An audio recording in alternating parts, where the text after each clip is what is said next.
In this video, you're going to learn how to run Selenium tests with the help of TravisCI and upload the test results directly to TestRail, saving time and centralizing all your testing efforts on a single platform. Let's get started. You can configure automated processes in TravisCI while using a YAML file, which allows you to specify build processes in a structured manner. TravisCI supports many version control tools, but for this demo, I'm going to use GitHub. You can find this sample in TestRail's GitHub repo under Samples, Java, and TestNG Selenium. Here, you can have the travis.yaml file, which is basically a configuration file with the steps needed to run and upload the tests from TravisCI using the TestRail CLI.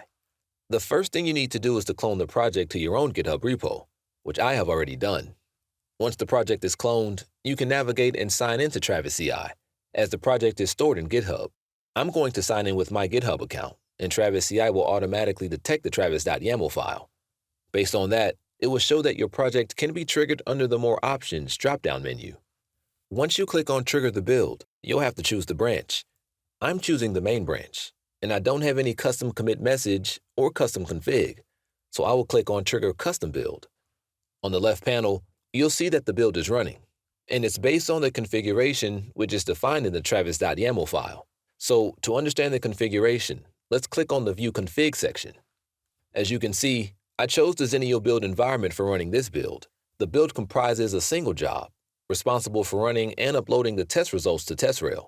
This job has two phases. The first phase is called Script, and it runs the tests. The second phase is called the After Script, and it installs the TestRail CLI and uploads test results to TestRail.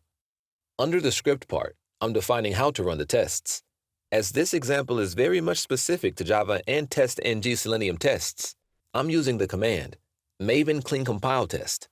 This command will run the tests and create a target folder for the XML report.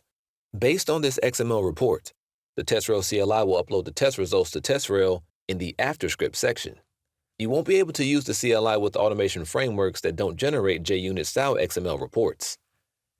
In the After Script section, I'm first installing the TestRail CLI, then defining the configuration to upload the test results to my TestRail instance. Here you can see various options, for example, -y, -h, and -u. Let's try to understand what they mean.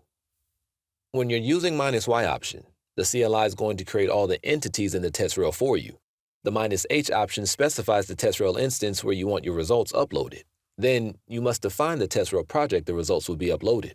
In this case, I've created the project TravisCI integration for this demo. To specify the username and password, you want to use the -u and -p options. You can also specify the title of your test run, in this case, Automated Tests from Travis Workflow. And for last, but not least important, the -f option defines the location of the XML report that TravisCI will generate after the tests are executed. I've already triggered the build, so let's check the job logs. As you can see, the job started with the download of all the dependencies. Then the command maven clean compile tests starts running the tests. If you scroll down, you'll see the test execution. The sample has only 3 tests. I deliberately created tests that fail, so you can see that the details and messages from the failures are also uploaded to TestRail.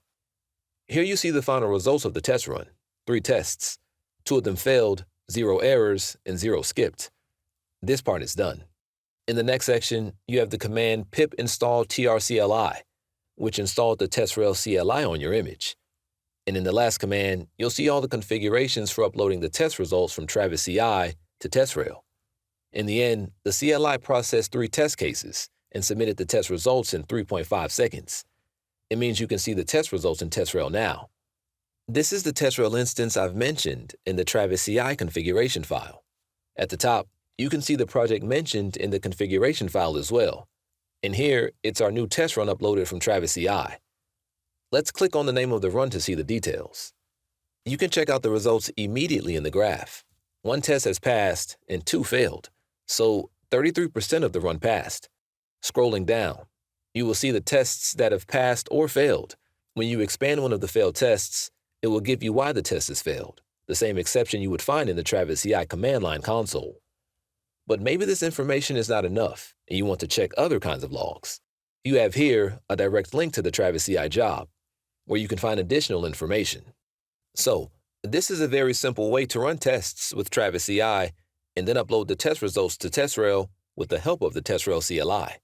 For this demo, you'll need a paid plan or purchase credits to use TravisCI agents. If you have only the free plan, you will get a message saying that you don't have the required credits in TravisCI. If you want to follow a text version on this tutorial, you can check our article on TestRail Support Documentation Hub. There, you will find all the details and corresponding screenshots to reproduce the integration and much more.